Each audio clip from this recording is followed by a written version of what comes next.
you'd like to make it where the draft can be as pure as possible, so to cover yourself. Are there still one or two areas you would like to cover yourself going into the draft so you can adopt that? I think so. I mean, right now we probably need a kicker.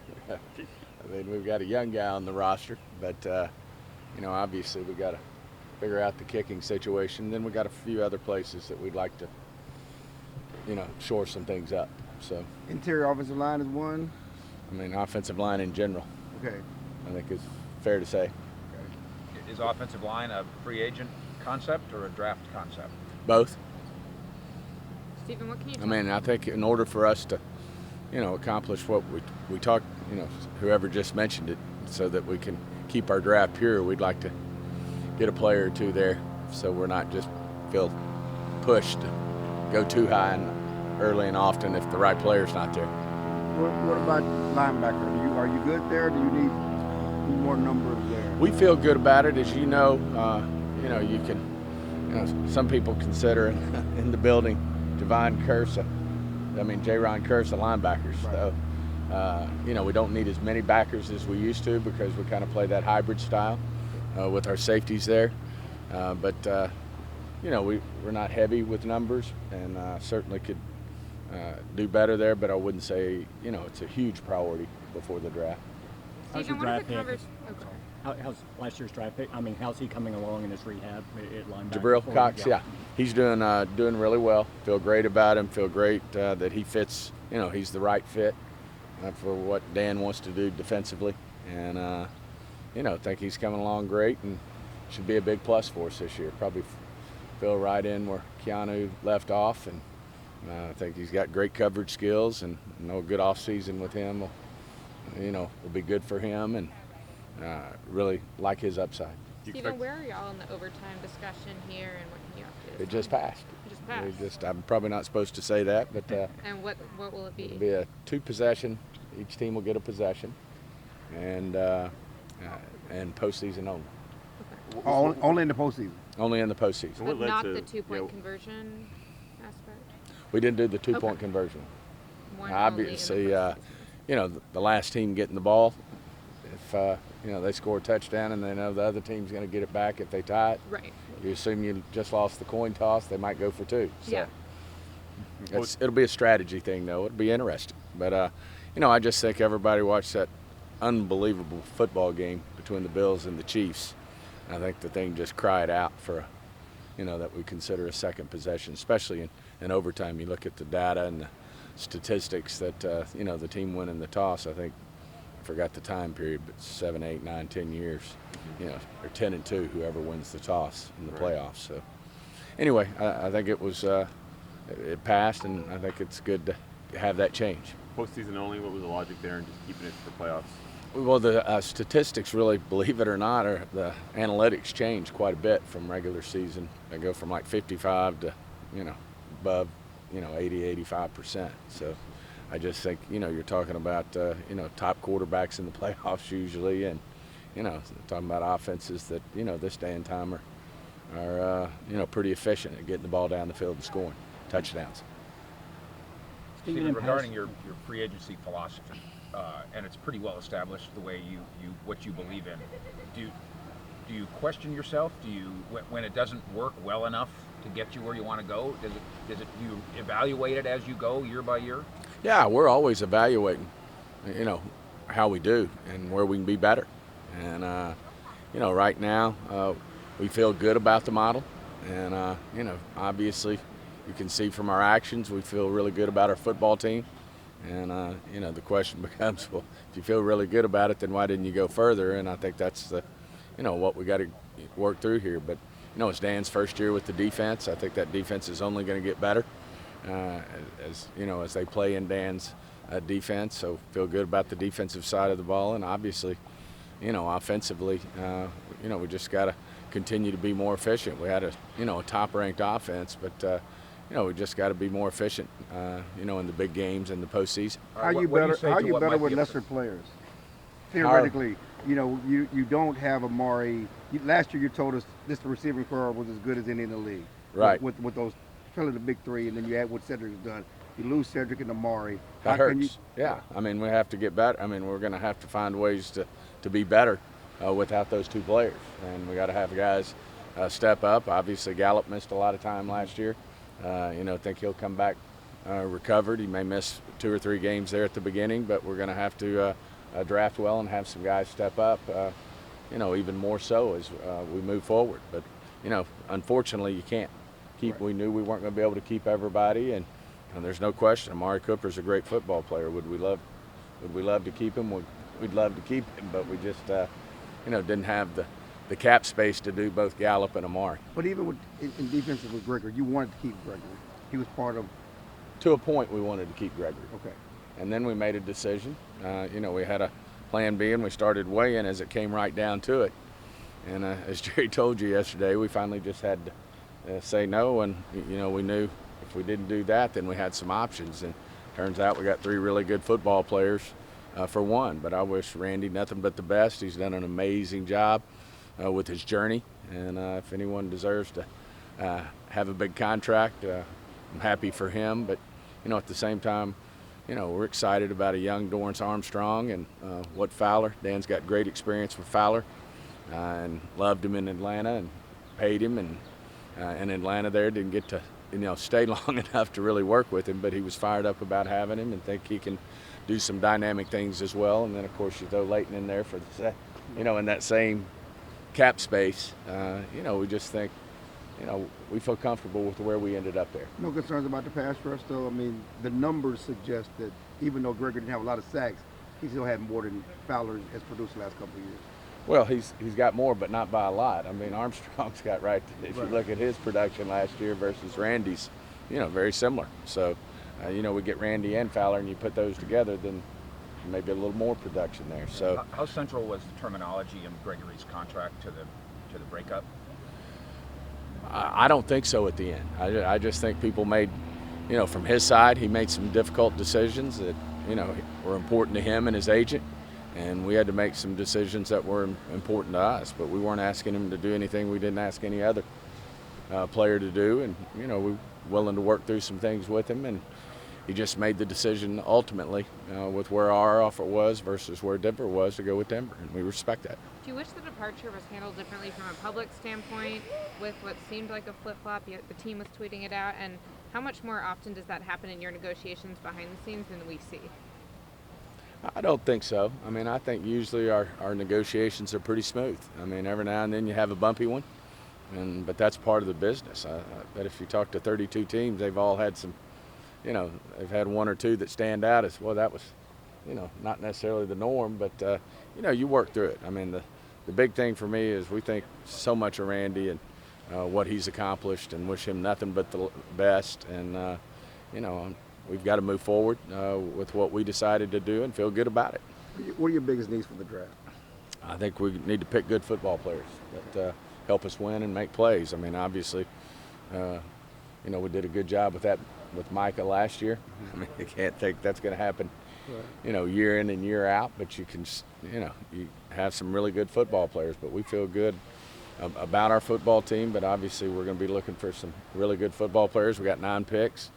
We got 4 5s, and we got to make those early picks. We're going to have some great opportunities. This draft is very deep, lots of numbers in this draft, and it's a good time to have 9 picks. So there's no position that says we need to shore up here. I mean, as we go, we'll see, where we are. I mean, you bring up a great one. I mean, we lost 2 really good receivers, in Amari and Said. So obviously. We signed James Washington, which is good. We really thought a lot of him coming out of Oklahoma State. And, he played there in Pittsburgh and made some big plays for them. But certainly, we're looking to, find some people who can make plays. And, that receiver situation certainly jumps out. I mean, we've got Dalton and, unfortunately, Blake has had a tough deal medically in terms of his journey in the league. So, you want to, in this league, you'd like to have, this day and time with the matchups, you'd love to have more than just one tight end. And we mentioned the offensive line is important. I thought we have done a really good job on the defensive side of the ball of not having a lot of major issues there. Stephen, can you, doesn't mean we wouldn't pick a great defensive player, though. Given the offensive line concerns, can you explain how rapidly you guys soured on Lyle Collins, and why? I don't think sour's the right word. I just think, you have to make tough decisions. And, obviously Terrence Steele played into that, what we think he can be, the way he goes about his business, the way he's played. His air's up.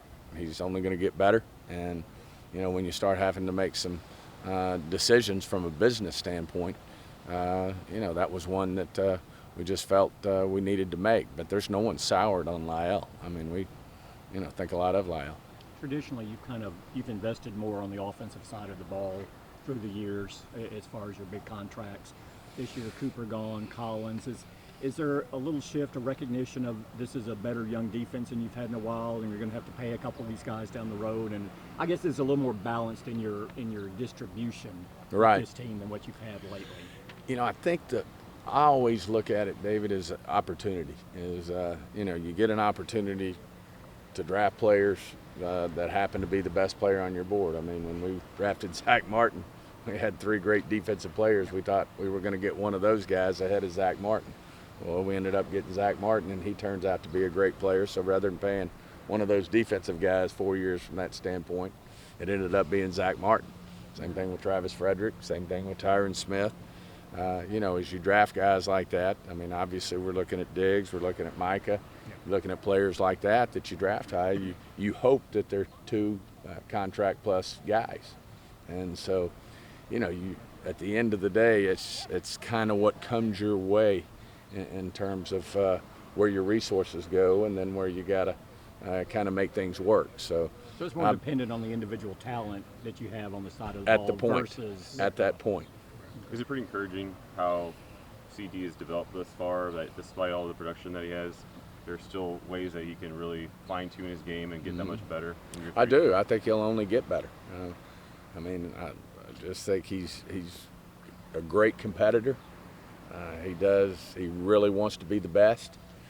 I think, this creates an opportunity for him to really step up, not having Amari now. I mean, Amari was a veteran. He was a good guy in the room for those guys. He was the leader. I think this is going to allow these guys to step up. And rather than doing it with 3, you might do it with 2 plus some other guys. But I think this is a great opportunity for Ced to step up. Do you see this as for Ced, Yeah, for CD. you talked about earlier, obviously last year's I'm draft good. was a defensive draft. Could this be an offensive draft? Obviously, if a great pass rush or somebody falls, but could you? That's the hard part. I mean, I just mentioned to you probably where we got some, where you could use more input after you said we lose Amari, you lose Ced, you lose Connor Williams. I mean, you lose.